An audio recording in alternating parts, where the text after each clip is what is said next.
Irrespective of your caste, creed, or religion, I welcome you to my channel, Ravi Shrivastava. I have a young friend with me who's going to ask me some questions on Om. Please go ahead. Sir, पिछली video में आपने मुझसे बोला था कि जब हम ऐसे करते हैं तो ओम का साउंड आता है। कान बंद करके हाँ हाँ हाँ। पर वो तो एक झिंगुर जैसा साउंड आता है और उसको लोग कहते हैं कि उसको ब्रह्मनाद कहते हैं। Very good. Yes, what she is saying is absolutely right that उसे तो ब्रह्मनाद कहते हैं, लेकिन ब्रह्म और ओम जो है दोनों आपस में एक ही हैं। अभी इसमें हम इस कंट्रोवर्सी में नहीं पढ़ते हैं, लेकिन जो तुम्हारा प्रश्न है वो बिल्कुल वैलिड प्रश्न है। मैंने तुम्हें बताया था ओम की फ्रीक्वेंसीज राइट फ्रॉम शब्द टू निशब्द। निशब्द का मतलब क्या हुआ? साइलेंस। उसमें सब कुछ है।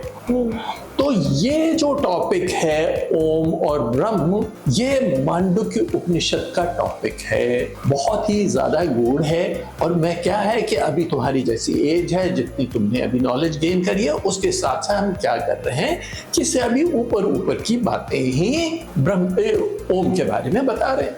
अब क्या है, मैंने ये बोला कि ओम शब्द जो है वो एक वाइब्रेशन है। वो वाइब्रेशन से सारा संसार जो है वो प्रस्फुटित हुआ, मतलब वहां से ये सारा का सारा संसार निकला है। ठीक है? तुम इस संसार को कैसे जानती हो ये बताओ। सर, मैं 5 सेंसेस ऑफ परसेप्शन से जानती हूँ कि मैं जैसे देख सकती हूँ, मैं सुन सकती हूँ, मैं टच कर सकती हूँ। ये सब चीजों से मैं फील करती हूँ कि ये चीजें हैं। हाँ, हर चीज तुम्हारी चेतना में आती है, और जब हर चीज तुम्हारी चेतना में आती है तो तुम्हें क्या होता है? एक्सपीरियंस। राइट। एक्सपीरियंस होता है, संसार का आभास होता है। ये एक्सपीरियंस और कैसे कैसे होता है, चलो मैं तुम्हें अभी समझाने की कोशिश करता हूं इस चीज को। हमारा जो एक्सपीरियंस है ये 4 भागों में बटा हुआ है। तो पहला जो इन्होंने बताया कि मैंने एक्सपीरियंस किया, तो वो कौन सी स्टेट थी? वो इनकी वेकिंग स्टेट थी। ठीक कह रहा हूं? दूसरा एक्सपीरियंस आपको क्या होता है? वो ड्रीम स्टेट ऑफ कॉन्शियसनेस में होता है। ठीक है? और तीसरी स्टेट आती है जो है डीप स्लीप। शायद तुम्हें नहीं मालूम, मगर डीप स्लीप भी एक स्टेट है। ये तीनों स्टेट अलग अलग स्टेट हैं, इनकी फिजियोलॉजिकल पैरामीटर्स हैं, और ये जो है साइंस भी इसे मानती है। इसके अलावा एक चौथा एक्सपीरियंस है जिसे साइंस बिल्कुल भी नहीं मानती, मगर हम स्पिरिचुअलिस्ट उसको मानते नहीं है, हम जानते हैं। तो चौथी है ट्रांसेंडेंटल स्टेट ऑफ कॉन्शियसनेस। इसका मतलब भावातीत की स्थिति, जहां भाव नहीं है।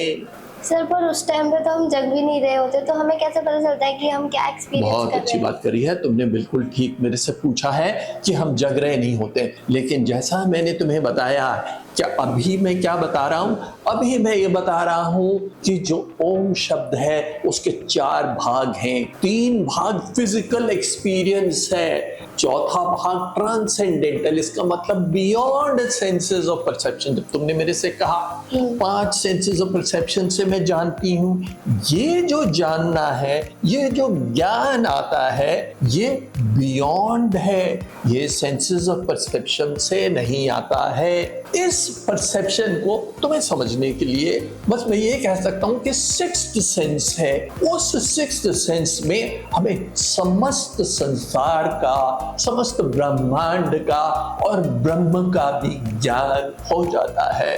तो ये जो चीज है यही हमारे वेद और पुराणों में है। एसेंस क्या है? हमने बोला शब्द तो मैं जानता हूं, क्यों? क्योंकि ये 4 लेवल में से 3 लेवल पे शब्द में सुन के मुझे संसार का आभास होता है। मगर चौथा क्या है जिसमें मुझे एसेंस भी मालूम पड़ गया? मैं कौन हूं?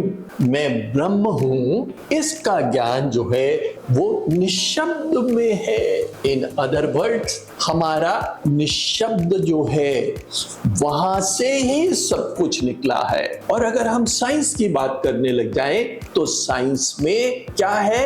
कि जो फंडामेंटल पार्टिकल्स हैं या हमारी क्वांटम फील्ड थ्योरी है, हम देखते हैं कि हमारे पास फाइनेस्ट रिलेटिव पार्टिकल्स हैं। एक थ्योरी देखेंगे तो वहां पर मालूम पड़ता है they are known as string particles, और क्वांटम फील्ड थ्योरी में देखेंगे तो वहां मालूम पड़ता है कि हमारे पास ये जो है वर्चुअल पार्टिकल्स है। ये कहां से आए? वो आए वैक्यूम से। वैक्यूम क्या है, उसकी क्या परिभाषा है, ये साइंस को नहीं मालूम, लेकिन as a spiritualist we understand ये जो है तुरीय की चेतना, कॉन्शियसनेस है, इसको हम यहीं तक रखेंगे। क्यों? क्योंकि इसके ऊपर घंटों से घंटों का लेक्चर, 15, 20, 25 घंटे लग जाएंगे इन चीजों को समझने के लिए, जो कि मांडुक्य उपनिषद के अंतर्गत आता है। आप हमारे साथ बने रहिए, आपके जो भी प्रश्न हैं वो करते रहिए, और हमारी यंग फ्रेंड जो है हमारे साथ बनी हुई है, जो कि आपके ही क्वेश्चन मुझसे पूछेगी।